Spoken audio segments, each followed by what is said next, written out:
And then when we look at values, we have to learn about the most important word that gets us to where we need to be.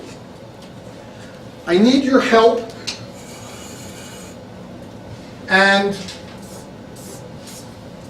it's a three-letter word that begins with A.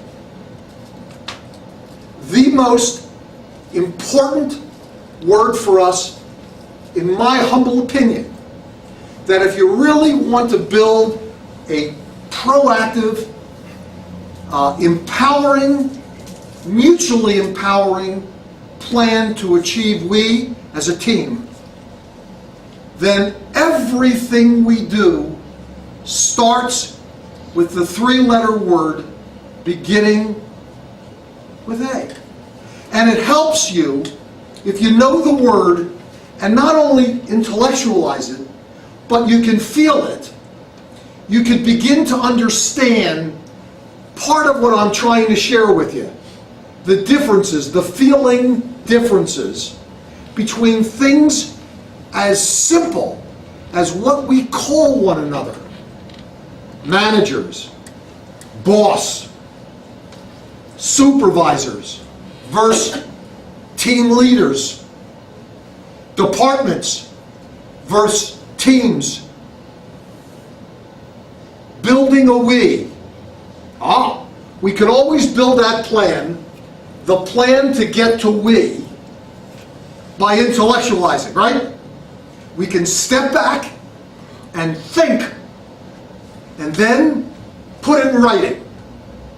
And it begins maybe with missions and values and plans within our business plan, right?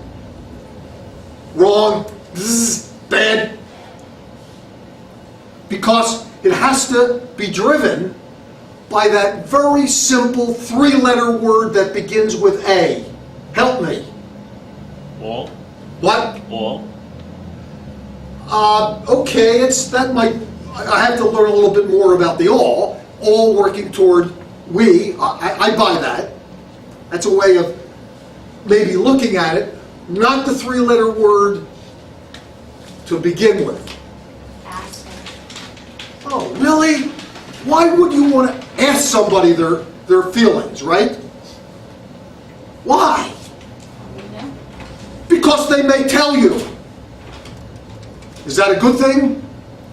I had a client, gosh, maybe it was a year ago now, and we talked about, in terms of strategy, developing a we strategy through asking. And he, a very bright man that runs, as a CEO, a multi-billion-dollar business, looked me right in the eyes and said, "Ask, are you kidding?" And I simply looked at him and asked, "What are you driving at?" And he said to me, looking me right in the eyes, "If I ask, somebody might tell me." And I said, "What's so bad about that?" And he said, "Supposing somebody tells me something I don't want to hear." Now this is a really bright guy. So I'm playing with him and I say, "What's so wrong about that?" He says, "Well, not only may I not want to hear it, maybe there's nothing I can do in response to it." I said, "So what?" And he looks at me, and I guess he was listening to his words, and he began chuckling, saying, "I guess you're thinking that I'm some idiot. And I guess I've been sounding like it." And it dawned on him that we need to find out whether we like it or not.